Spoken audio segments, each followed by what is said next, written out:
हाँ जी बेटा, good morning students to all of you. ਅੱਜ ਅਸੀਂ ਬੇਟਾ ਨੈਕਸਟ ਚੈਪਟਰ ਸਟਾਰਟ ਕਰਾਂਗੇ 8th class general science friction. So ਬੇਟਾ ਫ੍ਰਿਕਸ਼ਨ ਜਿਹੜਾ ਉਹ ਕੀ ਹੁੰਦੀ ਆ ਉਹਦੇ ਬਾਰੇ ਅਸੀਂ ਪੜ੍ਹਾਂਗੇ। ਲਾਸਟ ਅਸੀਂ ਚੈਪਟਰ ਕੀਤਾ ਸੀਗਾ ਫੋਰਸ ਪੜ੍ਹਿਆ ਸੀਗਾ ਅਸੀਂ ਬੇਟਾ, ਠੀਕ ਹੈ। ਅਤੇ ਫੋਰਸ ਦੇ ਵਿੱਚ ਤੁਹਾਨੂੰ ਬਹੁਤ ਸਾਰੀਆਂ ਚੀਜ਼ਾਂ ਪਤਾ ਲੱਗੀਆਂ ਹੋਣੀਆਂ ਕਿ ਜਦੋਂ ਵੀ ਕੋਈ ਵੀ ਚੀਜ਼ ਨੂੰ ਤੁਸੀਂ ਮੂਵ ਕਰਵਾਉਣਾ ਆ, ਉਹਦੀ ਪੋਜੀਸ਼ਨ ਚੇਂਜ ਕਰਨੀ ਆ, ਜਿਸ ਪੋਜੀਸ਼ਨ 'ਤੇ ਉਹ ਪਹਿਲਾਂ ਆ, ਅਗਰ ਉਸਨੂੰ ਪੋਜੀਸ਼ਨ ਚੇਂਜ ਕਰਨੀ ਆ ਦੈਨ ਯੂ ਹੈਵ ਟੂ ਵੀ ਅਪਲਾਈ ਦਾ ਫੋਰਸ, ਠੀਕ ਹੈ। ਸੌਰੀ। ਸੋ ਉਹਦੇ ਵਾਸਤੇ ਹੁਣ ਜਦੋਂ ਵੀ ਸਪੋਜ਼ ਕਰ ਲਓ ਤੁਸੀਂ ਕੋਈ ਚੀਜ਼ ਨੂੰ ਡਰੈਗ ਕਰ ਰਹੇ ਆ ਬਾਕਸ ਨੂੰ, ਤੁਸੀਂ ਫੋਰਸ ਲਗਾ ਰਹੇ ਹੋ, ਅਤੇ ਇਹ ਜਿਹੜੀ ਬਾਕਸ ਤਾਂ ਹੀ ਜਿਸ ਸਰਫੇਸ 'ਤੇ ਪਿਆ ਹੋਇਆ, ਠੀਕ ਹੈ, ਜੇ ਤਾਂ ਇਸ ਸਰਫੇਸ 'ਤੇ ਫ੍ਰਿਕਸ਼ਨ ਹੋਵੇਗੀ ਦੈਨ ਇਹ ਮੂਵ ਕਰੂਗਾ, ਕਿਉਂਕਿ ਹਮੇਸ਼ਾ ਗਰਾਊਂਡ ਤੋਂ ਇੱਕ ਫ੍ਰਿਕਸ਼ਨ ਫੋਰਸ ਲੱਗਦੀ ਹੈ ਇਸ ਬਾਕਸ ਨੂੰ, ਠੀਕ ਹੈ। ਹੁਣ ਅਗਰ ਇਸ 'ਤੇ ਫ੍ਰਿਕਸ਼ਨ ਹੈਗੀ ਹੈ ਦੈਨ ਇਹ ਮੂਵ ਕਰੂਗਾ, ਮੀਨਸ ਇੱਕ ਪਲੇਨ ਸਰਫੇਸ ਆ ਅਤੇ ਦੈਨ ਮੂਵ ਕਰੂਗਾ, ਠੀਕ ਹੈ। ਅਗਰ ਇਹ ਰਫ ਸਰਫੇਸ ਆ ਥੱਲਿਓ ਉਹਦਾ ਸਰਫੇਸ ਦਾ, ਅਤੇ ਦੈਨ ਇਹ ਬਾਕਸ ਮੂਵ ਨਹੀਂ ਕਰੂਗਾ। ਓਕੇ ਬੇਟਾ, ਸੋ ਇਹਦੇ ਬਾਰੇ ਅਸੀਂ ਪੜ੍ਹਾਂਗੇ ਫ੍ਰਿਕਸ਼ਨ ਕੀ ਹੁੰਦੀ ਹੈ। So you have learned about the force of friction in the previous chapter. The ball rolling on the ground gradually slows down and finally comes to rest. We know that it is due to force of friction. ਇੱਕ ਤੁਸੀਂ ground 'ਤੇ ਬੋਲ ਨੂੰ ਰੇੜਿਆ, means ਇੱਕ side ਨੂੰ ਉਹਨੂੰ push ਕੀਤਾ, ਔਰ ਇੱਕ ਟਾਈਮ ਇੱਦਾਂ ਆਊਗਾ ਉਹ ਜਿਹੜੀ ਬੋਲ ਆ ਉਹ ਹੌਲੀ ਹੌਲੀ ਜਾ ਕੇ ਇੱਕ ਜਗ੍ਹਾ 'ਤੇ ਸਟਾਪ ਹੋ ਜਾਊਗੀ।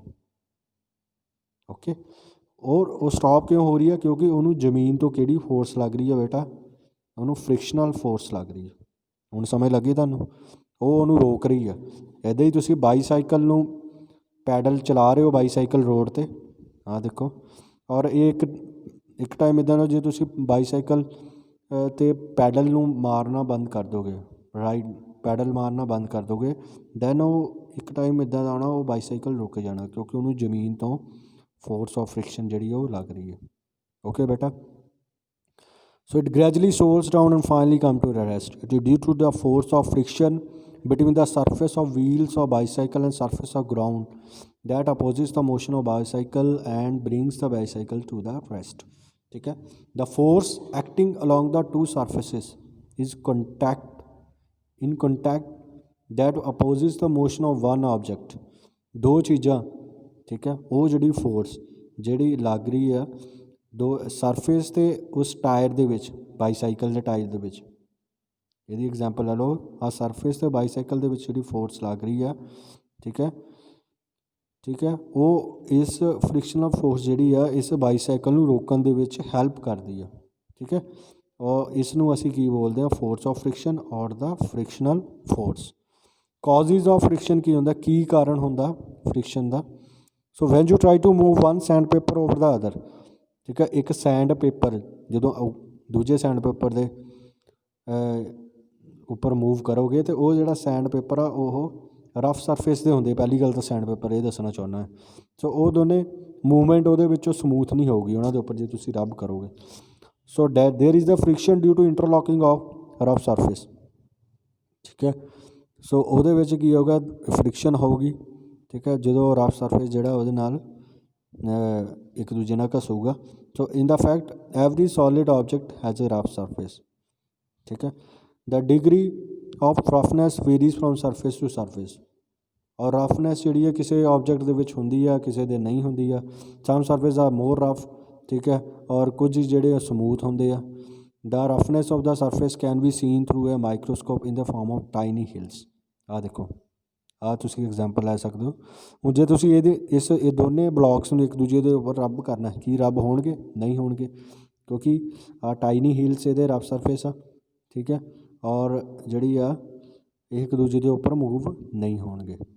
So when N object is ਪੁਲਡ over another, say wooden table, these tiny hills and valley present on the both surfaces contact wooden block and wooden table get entangled with one another, ठीक है। so entangled with one another the interlocking of the two surface opposes the motion of one object over another and give rise to frictional force. ठीक है, सो ये जी है एक दूजे ਦੇ ਵਿੱਚ ਫਸ ਜਾਣਗੇ ਆ ਦੇਖੋ, ਤੇ ਇਹ ਇੱਕ ਦੂਜੇ ਨੂੰ ਰੱਬ ਕਰ ਮੂਵ ਨਹੀਂ ਕਰਨ ਦੇਣਗੇ ਕਿਉਂਕਿ ਇਹਨਾਂ ਦੇ ਵਿੱਚ ਫ੍ਰਿਕਸ਼ਨ ਫੋਰਸ ਜਿਹੜੀ ਉਹ ਲੱਗ ਰਹੀ ਹੈ। Figure 12.2 shows that highly magnified diagram of surfaces of a wooden block and a wooden table in contact with each other। Okay बेटा, आ देखो आ एक एग्जाम्पल दी हुई है। जे एक wooden block simple wooden block लईए, उसका सरफेस जो प्लेन है टेबल का भी तो ब्लॉक का भी, ठीक है। हुण फोर्स अप्लाई की जा रही है। फोर्स एक होर गल याद रखनी बेटा, फ्रिक्शनल फोर्स हमेशा ऑपोजिट लगूगी। जे आ जिहड़ा वुडन ब्लॉक इस तरह साइड में मूव करूगा तो फ्रिक्शनल फोर्स जी ऑपोजिट लगूगी। ठीक है बेटा। So measuring friction you know are the movement of an object over the other causes friction between the contact forces, ठीक है, of two objects। Can you measure it? You can measure the force of friction with the help of spring balance by taking scale reading, mark on into one point at a point when an object just starts to move, ठीक है। and let us measure friction by doing this simple activity। Uh activity ले सकते, एक wooden block ले लिया उन्हें,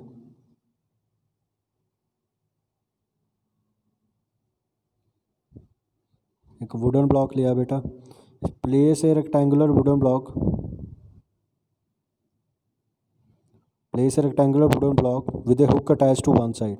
आ देखो hook attach हुई है वुडन ब्लॉक के, इसनों असीं स्प्रिंग बैलेंस के नाल अटैच किया है। ठीक है। On the wood table having इहदा जिहड़ा टेबल का जिहड़ा सरफेस आ वो रफ आ, ठीक है। Attach spring balance to its hook and pull the spring balance in the horizontal direction. और असी इनू इस तो आ जिहड़े हुक आ इतों फड़ के इनू इधर नूं खिंचना शुरू कर दिता। ठीक है। The pull the spring balance until the block wooden block just starts to move. इनू तद तक खिंचना जब तक ये ब्लॉक मूव करना शुरू कर दिंदा। ठीक है। Note the reading on the spring balance at this particular point, this gives us the value of frictional force. ठीक है, तुसी ये वैल्यू नोट कर लेनी स्प्रिंग बैलेंस तो, जो ये खिंचना स्टार्ट हो गया तुसी अपनी फोर्स लगाई इस जगह ते, इत्थों तुसी इत्थे अपनी फोर्स नूं खिंच रहे हो इधर नूं। ठीक है, जो ये पहला रीडिंग नोट कर लेनी, और बाद जो स्टार्ट हो गया मूव करना, इट मीनस ये जिनी है तुहाडे कोल फोर्स जी सामने आ जानी है। ठीक है। So note the reading, this give us the value of frictional force. By the this method we can find the force of friction for any. इस मैथड नाल असीं किसी भी ऑब्जेक्ट की फोर्स ऑफ फ्रिक्शन जी मैयर कर सकते हैं। हुण स्प्रिंग बैलेंस की होंदा बेटा, स्प्रिंग बैलेंस जिहड़ा हुंदा आ, it is a device use to measure the force acting on object. सानूं ये तो ये पता लगता किन्नी जिहड़ी फोर्स आ किसी ऑब्जेक्ट के उपर लग रही है। ये विच स्प्रिंग हुंदा है, मैटल केस बनिया हुंदा है। ठीक है, आ देखो मटैलिक केस के अंदर स्प्रिंग हुंदा प्रेजेंट, बाहरला जिहड़ा मटैलिक केस आ अंदर आ स्प्रिंग आ बैलेंस। ओके, अंदर स्प्रिंग बैलेंस होंदा बेटा। ओके बेटा। So the spring balance works on the principle of stretching of spring when force is applied. ये प्रिंसिपल है बहुत इंपॉर्टेंट है, ये तुहानूं पता होना चाहिए। So you have to know it. Principle of, ये तुहानूं क्वेश्चन भी आ सकता, what is the principle of the spring balance.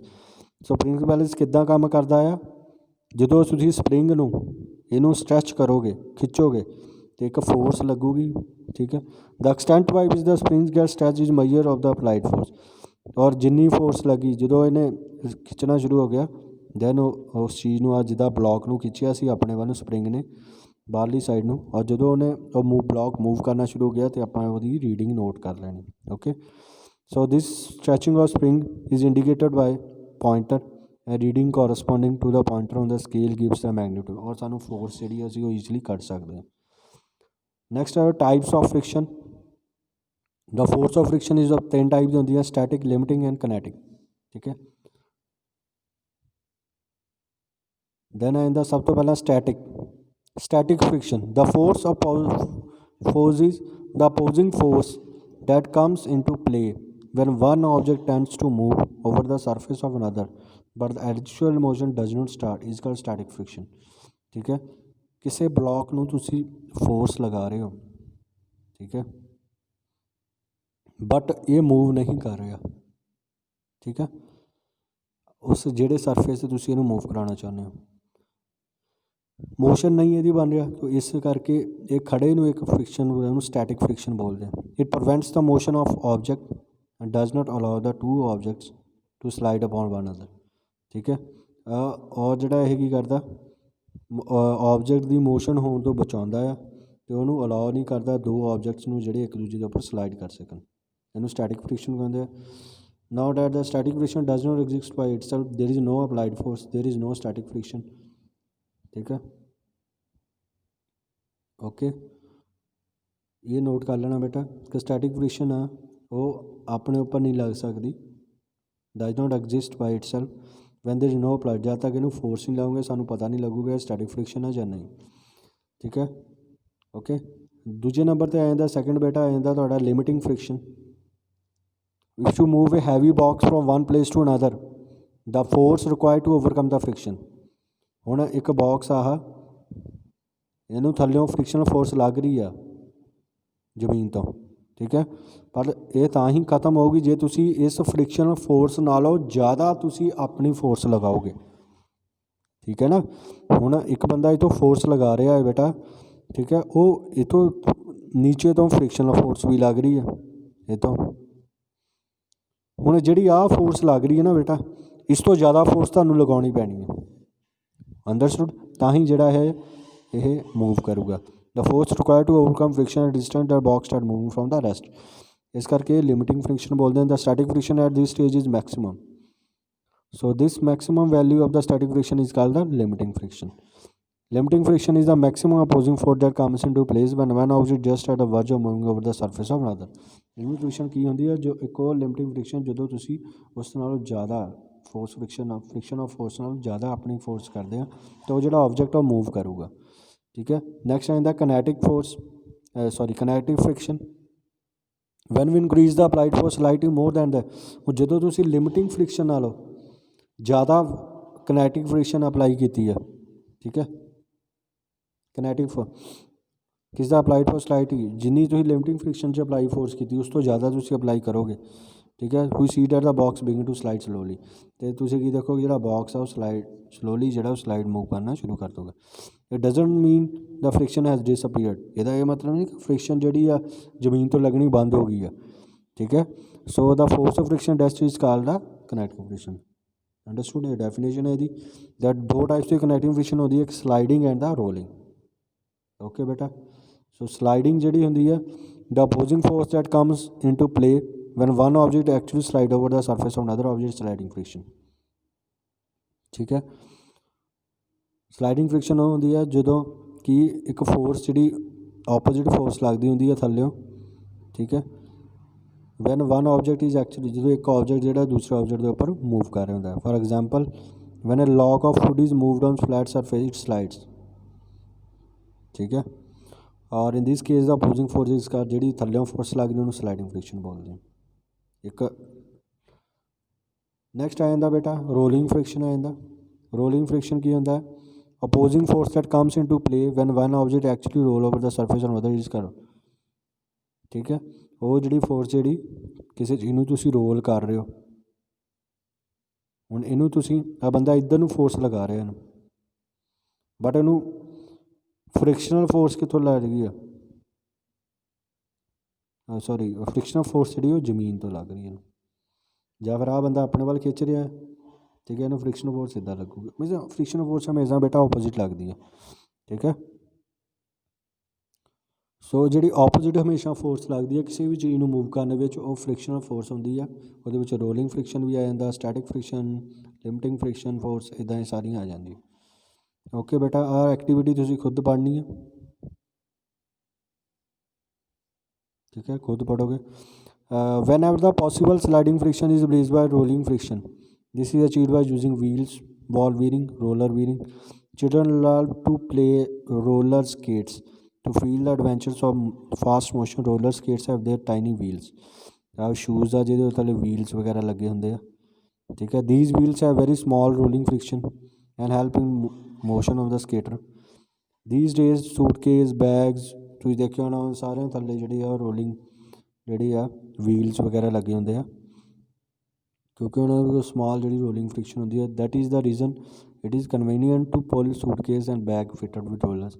Factors किहड़े अफैक्ट करते फ्रिक्शन नूं?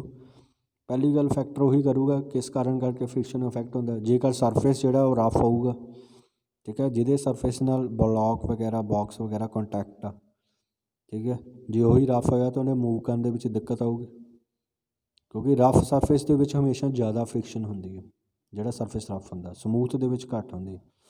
सो while the smooth surface have less friction. Weight of the object on horizontal surface, the force of friction is directly proportional to weight of object that moves. The more weight, more friction. Less weight, less friction. Okay. So ये activities तुसी बेटा खुद करनी है, इन्हां दी easy है। Next आंदा फ्लूइड फ्रिक्शन। बेटा पानी च जिहड़ी फ्रिक्शन लगदी है due to liquid and gases. We have just studied that all the solid surface exerts friction on solid objects moving over them. ਤੁਸੀਂ ਦੇਖਿਆ ਹੋਣਾ, ਕਹਿੰਦਾ ਕੋਈ ਵੀ ਸੋਲਿਡ ਚੀਜ਼ ਜਦੋਂ ਕਿਸੇ ਦੇ ਉੱਪਰ ਮੂਵ ਕਰਦੀ ਆ ਤਾਂ ਆਪਣੀ ਫ੍ਰਿਕਸ਼ਨ ਲਗਵਾਉਂਦੀ ਆ ਉਹ ਸਰਫੇਸ ਜਿਹੜਾ। ਇਵਨ ਦਾ ਲਿਕੁਇਡ ਤੇ ਗੈਸਿਸ ਵੀ ਜਿਹੜੀਆਂ ਉਹ ਫ੍ਰਿਕਸ਼ਨ ਐਗਜ਼ਰਟ ਕਰਦੇ ਆ ਕਿਹਨਾਂ ਦੇ ਉੱਪਰ? ਸੋਲਿਡ ਆਬਜੈਕਟਸ ਦੇ ਉੱਪਰ।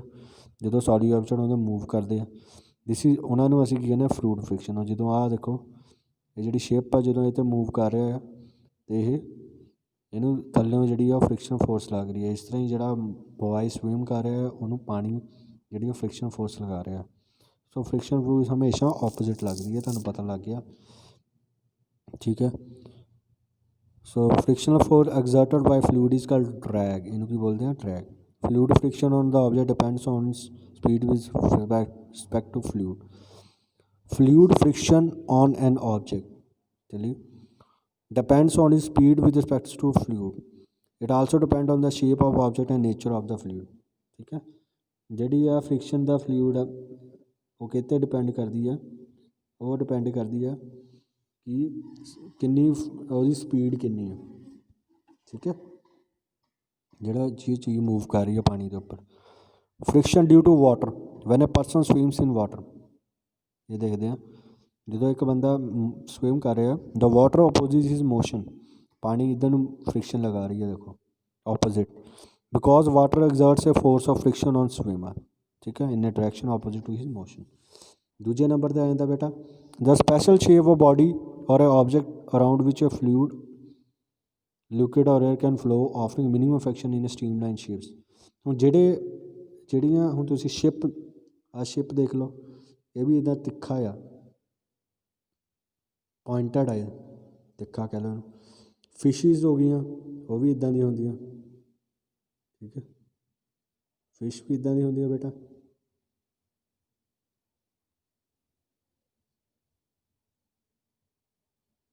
ਓਕੇ, ਅਤੇ ਔਰ ਹੁਣ ਜਿੰਨੀਆਂ ਵੀ ਇੱਦਾਂ ਦੀਆਂ ਆਬਜੈਕਟਸ ਹੁੰਦੇ ਆ ਜਿਹੜੇ ਕਿ ਏਅਰ ਦੇ ਵਿੱਚੋਂ ਮੂਵ ਕਰਦੇ ਆ, ਜਿੱਦਾਂ ਐਰੋਪਲੇਨ ਹੋ ਗਿਆ, ਬਰਡਸ ਹੋ ਗਏ, ਫਿਸ਼ਿਜ਼ ਪਾਣੀ ਦੇ ਵਿੱਚ, ਆ ਸ਼ਿਪ ਹੋ ਗਈਆਂ, ਇਹ ਹਮੇਸ਼ਾ ਜਿਹੜਾ ਇਹਨਾਂ ਦਾ ਮੋਰਲਾ ਪਾਰਟ ਹੁੰਦਾ ਪੁਆਇੰਟਡ ਹੁੰਦਾ, ਸਟ੍ਰੀਮ ਲਾਈਨ ਸ਼ੇਪਡ ਹੁੰਦਾ। ਸਟ੍ਰੀਮ ਲਾਈਨ ਮਤਲਬ ਇੱਦਾਂ, ਤਾਂ ਕਿ ਇਹ ਈਜ਼ਲੀ ਜਿਹੜਾ ਉਹ ਮਿਨੀਮਮ ਇਹਨਾਂ ਨੂੰ ਫ੍ਰਿਕਸ਼ਨ ਲੱਗੇ ਹਮੇਸ਼ਾ ਏਅਰ ਪਾਣੀ ਦੇ ਵਿੱਚੋਂ।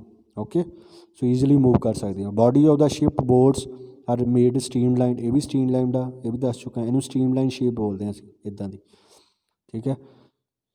ਸੋ ਦੇ ਐਕਸਪੀਰੀਅੰਸ ਲੈਸ ਫ੍ਰਿਕਸ਼ਨ ਵਾਈਲ ਗੋਇੰਗ ਥਰੂ ਦਾ, ਇਸ ਕਰਕੇ ਇਹਨਾਂ ਨੂੰ ਘੱਟ ਫ੍ਰਿਕਸ਼ਨ ਫੋਰਸ ਲੱਗਦੀ ਹੈ ਜਦੋਂ ਇਹ ਮੂਵ ਕਰਦੇ ਆ। Friction due to air exerts the force of friction on all the objects that move through it, ठीक है, and opposes their motion, but the friction of air is so small that we are not able to experience its effect easily. So air the friction ਬਹੁਤ ਘੱਟ ਹੁੰਦੀ ਆ। in the nature the bodies of birds are streamlined, ਇਹ ਵੀ ਦੱਸ ਚੁੱਕਾ ਤੁਹਾਨੂੰ ਪਹਿਲਾਂ ਮੈਂ, ਠੀਕ ਹੈ, ਇਸ ਕਰਕੇ ਉਹਨਾਂ ਨੂੰ ਘੱਟ ਫ੍ਰਿਕਸ਼ਨ ਲੱਗਦੀ ਏਅਰ ਦੇ ਵਿੱਚ। Bodies of aeroplane and bullet trains are made streamlined, ਉਹ ਵੀ ਸਟ੍ਰੀਮਲਾਈਨ ਬਣਾਏ ਜਾਂਦੇ ਆ, ਇਸ ਕਰਕੇ ਉਹਨਾਂ ਨੂੰ ਘੱਟ ਜਿਹੜੀ ਉਹ ਫ੍ਰਿਕਸ਼ਨ ਫੋਰਸ ਲੱਗਦੀ ਹੈ। ਓਕੇ ਬੇਟਾ, so friction is a necessary evil in some cases. ਜਿਹੜੀ ਫ੍ਰਿਕਸ਼ਨ ਆ ਯੂਜ਼ਫੁਲ ਆ ਸਾਡੇ, ਹੁਣ ਕੁਝ ਜਗ੍ਹਾ 'ਤੇ ਫ੍ਰਿਕਸ਼ਨ ਹੋਣੀ ਜ਼ਰੂਰੀ ਵੀ ਹੁੰਦੀ ਆ, ਠੀਕ ਹੈ, we can not do anything without, ਅਸੀਂ ਉਸ ਤੋਂ ਬਿਨਾਂ ਕੁਛ ਕਰ ਨਹੀਂ ਸਕਦੇ। At the same time it is an evil in some cases because it results in the loss of energy, wear and tear of surface. Friction necessary evil, ਠੀਕ ਹੈ। ਐਡਵਾਂਟੇਜ ਕੀ ਹੁਣ ਸਾਨੂੰ ਫ੍ਰਿਕਸ਼ਨ ਦੇ, ਕਿਉਂਕਿ ਉਸੇ ਫ੍ਰਿਕਸ਼ਨ ਕਰਕੇ ਅਸੀਂ ਵੈਲ ਪਾਸ ਸਾਨੂੰ ਅਸੀਂ ਚੱਲ ਸਕਦੇ ਹਾਂ। Friction between our feet and ground help us walk on the ground without slipping or falling, ਠੀਕ ਹੈ। और उस तो बाद movements of vehicles, friction between the tyres of various wheels, car, trucks and the ground help them move on the without slipping. ਬਿਨਾਂ ਤਿਲਕੇ ਜਿਹੜਾ ਉਹ ਅਸੀਂ ਚੱਲ ਸਕਦੇ ਹਾਂ। In tyres friction is increase by making groove. ਹੁਣ ਟਾਇਰਸ ਦੇ ਵਿੱਚ ਜਿਹੜੀ ਤੁਸੀਂ ਟਾਇਰ ਦੇਖਦੇ ਹੋਣੇ ਆ, ਜਿੱਦਾਂ ਆਹ ਟਾਇਰ ਬਣਿਆ ਸਹੀ, ਠੀਕ ਹੈ, ਟਰੈਕਟਰ ਦੇ ਟਾਇਰ ਉਹ ਇੱਦਾਂ ਗਰੂਵ ਟਾਈਪਸ ਬਣੇ ਹੁੰਦੇ ਆ।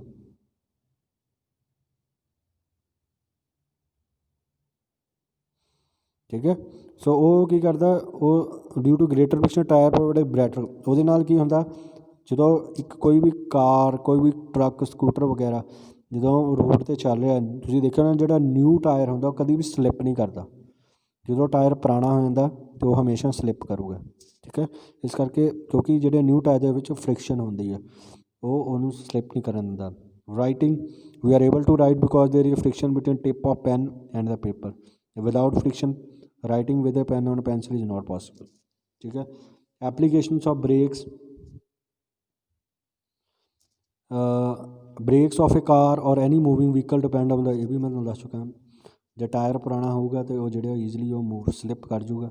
Van you apply brakes the car stops due to the force of friction between the brakes lining and the drum of the wheels. Lightning of the matchstick, when you strike a matchstick against the rough surface of matchbox it catch fire. Force of friction raises the temperature। ਜਦੋਂ ਤੁਸੀਂ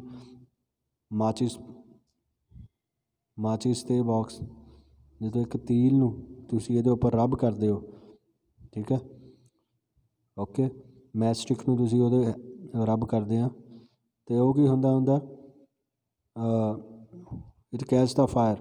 ਦ force of friction raises the temperature. ਜਿਹੜਾ ਉਹ friction ਆ ਇਹਨੇ temperature ਨੂੰ increase ਕਰ ਦੇਣਾ।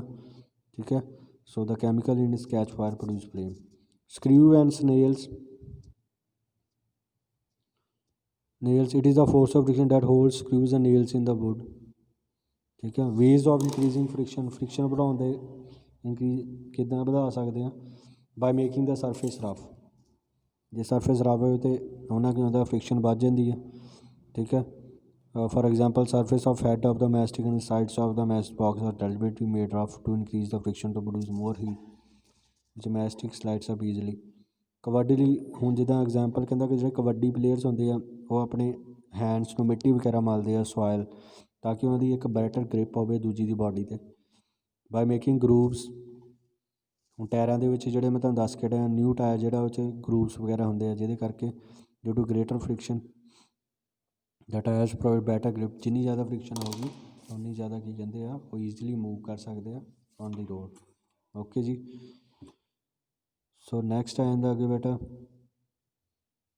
Friction is the evil disadvantage. ਹੁਣ ਦੇਖ ਲਈਏ ਇਹਨਾਂ ਦੇ।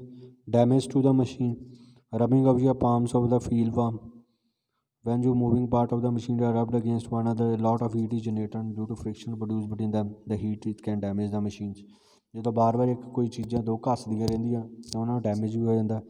Wear and tear method, friction causes wear and tear of parts of machine in contact. ਉਹਨਾਂ ਜਿਹੜੀ ਆ ਉਹਦੇ ਹੋ ਜਾਂਦਾ, ਫਟ ਜਾਂਦੀਆਂ ਚੀਜ਼ਾਂ। ਸੋਲਸ ਆਫ ਸ਼ੂਜ਼, ਸਾਡੇ ਟਾਇਰਸ ਆਫ ਆਟੋਮੋਬਾਈਲ ਵੀਅਰਸ।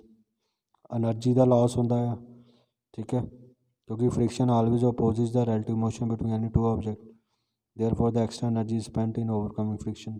ਕੋਈ ਵੀ ਚੀਜ਼ ਜਦੋਂ ਗਰਾਊਂਡ 'ਤੇ ਚੱਲਦੀ ਆ ਉਹਨੂੰ ਥੱਲਿਓਂ ਫ੍ਰਿਕਸ਼ਨ ਲੱਗਦੀ ਹੈ ਅਤੇ ਉਹਦੀ ਐਨਰਜੀ ਜਿਹੜੀ ਜ਼ਿਆਦਾ ਯੂਜ਼ ਹੁੰਦੀ ਹੈ। ਠੀਕ ਹੈ, reduce the efficiency of machine ਦਾ ਕੰਮ ਕਰਨ ਦਾ ਜਿਹੜਾ ਉਹਦੀ ਕਪੈਸਿਟੀ ਆ ਉਹ ਘੱਟ ਜਾਂਦੀ ਹੈ। ਠੀਕ ਹੈ, ਕਿੱਦਾਂ ਅਸੀਂ ਹੁਣ ਫ੍ਰਿਕਸ਼ਨ ਨੂੰ ਘਟਾ ਸਕਦੇ ਹਾਂ, ਬਾਈ ਲੂਬਰੀਕੇਟਿੰਗ। ਸਬਸਟੈਂਸ ਦੈਟ ਰਿਡਿਊਸ ਫ੍ਰਿਕਸ਼ਨ ਹੈਗਾ ਲੂਬਰੀਕੈਂਟਸ। ਜਿਹੜੇ ਫ੍ਰਿਕਸ਼ਨ ਨੂੰ ਘਟਾਉਂਦੇ ਆ ਉਹਨੂੰ ਕੀ ਬੋਲਦੇ ਨੇ, ਲੂਬਰੀਕੈਂਟਸ ਬੋਲਦੇ ਆ। ਠੀਕ ਹੈ, ਜਿੱਦਾਂ ਆਇਲ ਹੋ ਗਈ, ਗਰੀਸ ਹੋ ਗਈ, ਉਹ ਫ੍ਰਿਕਸ਼ਨ ਨੂੰ ਘਟਾ ਦਿੰਦੇ ਆ। ਠੀਕ ਹੈ, or when a lubricant is applied ਵਿਨ moving parts of a machine the thin layer is formed there is a. ਠੀਕ ਹੈ, the lubricants fill ups the irregularities, tiny hills or valleys of surface making them smoother। interlocking of irregularities is avoided to great extent and moving becomes smoother। ਹੁਣ suppose ਕਰ ਲਓ ਉਹ ਜਿੱਦਾਂ example ਪਹਿਲਾਂ ਲਈ ਸੀਗੀ ਆਹ ਵਾਲੇ, ਇਹਦੇ ਵਿੱਚ ਤੁਸੀਂ ਦੇਖ ਸਕਦੇ ਆ ਆਹ ਸਰਫੇਸ ਸੀਗਾ ਆਹ, ਜੇ ਇਸ ਸਰਫੇਸ ਦੇ ਵਿੱਚ ਆਪਾਂ ਆਇਲ ਅਤੇ ਗਰੀਸ ਯੂਜ਼ ਕਰ ਦਈਏ, ਫਿਲ ਕਰਦਾ ਮੈਂ, ਅਤੇ ਇਹ ਦੋਨੇ ਕੀ ਹੋ ਜੂਗੇ, ਸਮੂਥ ਹੋ ਜੂਗੇ ਅਤੇ ਇੱਕ ਦੂਜੇ ਦੇ ਉੱਪਰ ਮੂਵ ਕਰਨਾ ਈਜ਼ੀਲੀ ਹੋ ਜੂਗੇ। ਓਕੇ ਬੇਟਾ, ਹੋਰ ਟੈਲਕਮ ਬੋਰਡ ਤੁਸੀਂ ਦੇਖਿਆ ਹੋਣਾ, ਤੁਸੀਂ ਕੈਰਮ ਬੋਰਡ ਜਦੋਂ ਖੇਡਦੇ ਹੋ ਖੇਡਦੇ ਹੋ ਨਾ ਬੇਟਾ ਕੈਰਮ ਬੋਰਡ, ਉੱਥੇ ਅਸੀਂ ਕੀ ਕਰਦੇ ਹਾਂ, ਪਾਊਡਰ ਜਿਹੜਾ ਉਹ ਸਪਰੈਡ ਕਰ ਦਿੰਦੇ ਹਾਂ ਥੋੜ੍ਹਾ ਬਹੁਤ, ਤਾਂ ਕਿ ਜਿਹੜੀ ਆ ਜਦੋਂ ਅਸੀਂ ਸਟਰਾਈਕ ਕਰਦੇ ਹਾਂ ਉਹ ਈਜ਼ੀਲੀ ਸਟਰਾਈਕ ਹੋਵੇ ਅਤੇ ਉਹ ਮੂਵ ਕਰਕੇ ਗੋਲ ਹੋ ਸਕੇ। ਓਕੇ ਬੇਟਾ, ਸੋ ਇਹ ਚੀਜ਼ਾਂ ਤੁਸੀਂ ਕਰਦੇ ਹੋ ਬਾਏ ਪੋਲਿਸ਼ਿੰਗ, ਕਿਸੇ ਚੀਜ਼ ਨੂੰ ਪੋਲਿਸ਼ ਕਰ ਦਿਓ, ਉਹਦੇ ਵਿੱਚ ਇਰੈਗੂਲਰਿਟੀ ਸਰਫੇਸ ਜਿਹੜਾ ਉਹ ਖ਼ਤਮ ਹੋ ਜਾਣਗੀਆਂ। By using the ball bearing, suitcase ਦੇ ਨੀਚੇ ਲਗਾ ਸਕਦੇ ਹਾਂ। Skating, ball bearing is a hollow circular device containing small metal balls, ਠੀਕ ਹੈ। ਇਹਦੇ ਵਿੱਚ ਛੋਟੀਆਂ ਛੋਟੀਆਂ ਬਾਲਸ ਹੁੰਦੀਆਂ, ਦੇਖੋ ਇਹਦੇ ਵਿੱਚ ਇਹਨੂੰ ਹੈਲਪ ਕਰਦੀਆਂ ਇਹਦੇ ਉੱਪਰ ਮੂਵ ਕਰਨ ਦੇ ਵਿੱਚ। It reduce the friction vacuum sliding friction into rolling friction, ਇਹ ਹੈਲਪ ਕਰਦੀ ਹੈ ਕਾਹਦੇ ਵਿੱਚ, ਸਲਾਈਡ ਫ੍ਰਿਕਸ਼ਨ ਨੂੰ ਕਨਵਰਟ ਕਰਦੀ ਹੈ ਕਿਹਦੇ ਵਿੱਚ, ਰੋਲਿੰਗ ਫ੍ਰਿਕਸ਼ਨ ਦੇ ਵਿੱਚ। For example when the axle of machine fitted with ball bearing rotates the metal ball also roll and hence the friction is reduced. Ball bearings are used in free wheels of bicycle, axle of car, ਬਹੁਤ ਸਾਰੀਆਂ ਚੀਜ਼ਾਂ 'ਚ motors ਦੇ ਵਿੱਚ ਵੀ use ਹੁੰਦੇ ਆ। ਆਹ suit bags ਜਿਹੜੇ ਆ ਉਹਨਾਂ ਦੇ ਟਰੋਲੀਜ਼ 'ਚ ਯੂਜ਼ ਹੁੰਦੇ ਆ, ਵੀਲਸ ਵਗੈਰਾ ਉਹ ਵੀ ਹੈਲਪ ਕਰਦੇ ਆ। ਈਜ਼ੀਲੀ ਅਸੀਂ ਉਹਨੂੰ ਬੈਗ ਨੂੰ ਅਸੀਂ ਮੂਵ ਕਰਾ ਸਕਦੇ ਹਾਂ ਜੀ, ਕਿਉਂਕਿ ਇਹ ਕੀ ਕਰਦੇ ਫ੍ਰਿਕਸ਼ਨ ਨੂੰ ਰਿਡਿਊਸ ਕਰ ਦਿੰਦੇ ਆ। ਓਕੇ ਬੇਟਾ, ਸੋ ਪਤਾ ਲੱਗਿਆ ਬੇਟਾ ਫ੍ਰਿਕਸ਼ਨ ਕੀ ਹੁੰਦੀ ਆ। ਹਮੇਸ਼ਾ ਜਦੋਂ ਅਸੀਂ ਕਿਸੇ ਚੀਜ਼ ਨੂੰ ਮੂਵ ਕਰਾਉਣਾ, ਫ੍ਰਿਕਸ਼ਨ ਉਹਦੇ ਆਪੋਜ਼ਿਟ ਲੱਗਦੀ ਆ। ਜੇ ਫੋਰਸ ਤੁਸੀਂ ਇੱਧਰੋਂ ਲਗਾ ਰਹੇ ਹੋ ਤਾਂ ਫ੍ਰਿਕਸ਼ਨ ਜਿਹੜੀ ਆ ਉਹਦੇ ਹਮੇਸ਼ਾ ਆਪੋਜ਼ਿਟ ਮੂਵ ਕਰੂਗੀ। ਓਕੇ ਬੇਟਾ, ਸੋ ਇਹ ਤੁਹਾਡਾ ਚੈਪਟਰ ਸੀਗਾ, ਈਜ਼ੀ ਚੈਪਟਰ ਸੀਗਾ ਔਰ ਛੋਟਾ ਵੀ ਸੀਗਾ ਔਰ ਜਨਰਲ ਨੌਲੇਜ ਦੀਆਂ ਗੱਲਾਂ ਸੀ ਸਾਰੀਆਂ। So you have to do exercise. Okay ਬੇਟਾ, so thank you, have a nice day.